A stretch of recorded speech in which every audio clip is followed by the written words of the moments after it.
A marvellous day's racing coming up at Sha Tin on Sunday. It's the Sa Ladies Purse, one of 10 races on the programme. The feature is a Group 3, but it's packed with Group 1 quality. A very warm welcome to Racing to Win. I'm Andrew Lejeune, joined here in the studio by our former analyst Paul Lally and race caller Brett Davis as well. Brett, we're back at Sha Tin and back on the turf as well. We are, Andrew. Yeah, C+3 will be positioned for the rail. So the rail will be in its widest spot for the 10-race card. Some fabulous racing. It'll be a massive day. It always is Ladies' Day here in Hong Kong. There are 15 debutantes as well on show for the first time.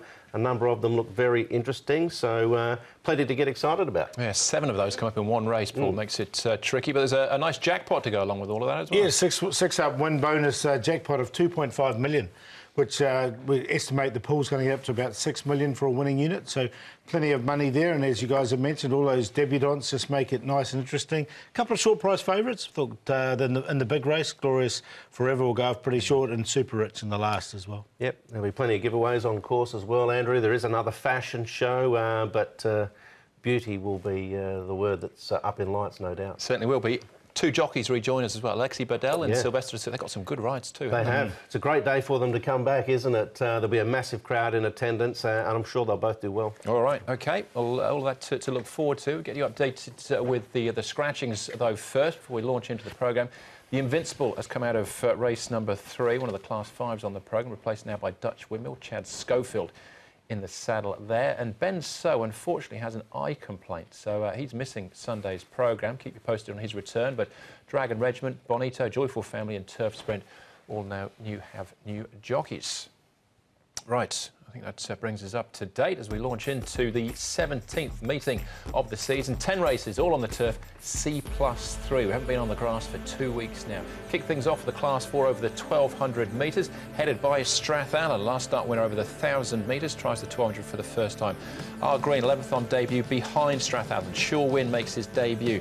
Bella Baby, Hainan Star, Perfect Match, and Quadruple Double all finished behind Strathallan last time out. Wame Princess, the 3-year-old gelding, makes his debut. Le Tawa, ridden by Sylvester de Sosa, his first ride back, and Rockage jumps out of the inside gate with Jack Wong in the saddle. As far as the horses from Chung Fa are concerned, well, Bella Baby's had a couple of trips north for Chris So, most recently returning on the 1st of November. Speed for the first here, Brad. Yeah, a number of these are coming out of that Class 4 restricted race, which of course was won by Strathallan over 1,000. They're stepping to 12 now. Strathallan, Hainan Star, Perfect Match. Wame Princess of the 2 newcomers has shown quite a bit of speed. There are expectations for Sure Win to probably settle midfield of the 2 newbies. First one we'll look at here is one of the newbies, which is a Sure Win. Now, he's on the far side there, just working with the Gallant Legacy, who's not being let go, but Sure Win strides out nice enough. Eddie Lie aboard, and he'll take the mountain race day, barrier number 9. This might be a little tricky, but he looks like a nice debutant. Quadruple Double was improved a bit. He gets the 7-pound claim with Victor Wong aboard from barrier 4. He should get a nice run in transit, and he's going nice and easily down the back straight there, so he's having a decent workout. Is Quadruple Double. And here is the bloke, Wame Princess, is working with Sun Fafa, who is running later on in the card as well. Now, Wame Princess is 4-2-3, so he's the one on the far side. It's funny saying he about a princess, isn't it? But there we go. Can happen. It can happen. This is a restricted race as well, worth pointing out. Brett saying that this race we're looking at now is a restricted race. This one is as well, for 3-year-olds only, imported as PPGs or ISG. Strathallan won, but he had a neck over Hainan Star. Yeah, who went around at a big price. Some of his trials sort of looked on the average side, but under race pressure, he really responded. I thought Perfect Match ran a good race too. He was very green and wayward in the stretch. I expect both of them to improve. Bella Baby obviously ran nicely too, but an awkward draw over the 1,200 metres. We are on the C+3 course as well, so that might be a disadvantage for Bella Baby. Yeah, I thought it was a really good run from Hainan Star, and the first 2 actually as well. Strathallan was a good run, but Hainan Star I think's improved since that run, so I think it'd be hard to beat in this. All right, OK. What about Quadruple Double? He went around as a short price favourite a couple of times in Griffin Company. He's still yet to win, but this is a pretty solid trial. Nice horse just in front of him there is DB Pin. Yeah, I think stepping up to 1,200 will suit this horse as well, by Zoostar, and they're flying, those horses, at the moment. There's a Group 1 trifecta of those 3 down in Australia today from that sire. He moves nicely enough here and hits the line very well. I think he's a horse that's got a really good chance on the draw with the claim. He's always been a horse that's had plenty of speed. We saw him in that speed map by sitting just in behind. He could be closer, could be attempting to lead, but he's just struggled with strength at the other end of the race so far. Yeah, beat the clock within that trial as well. But we move on. Wame Princess and Shaw in the two debutants.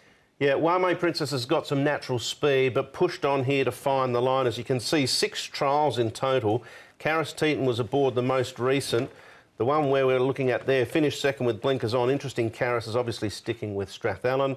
And Shaw Win has had juvenile tendinitis in both front legs, so he's had a lot of issues. He's been here over a year.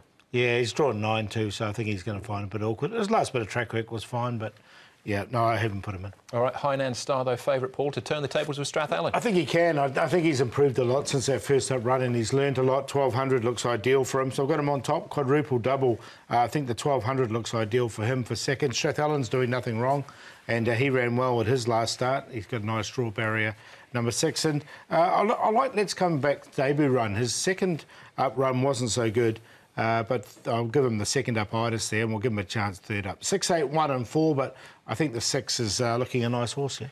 Does look a nice horse, and I'll put him on top. I think he and Perfect Match are the two interesting runners of those lightly raced. Strathallan between them's had the most experience of that trio.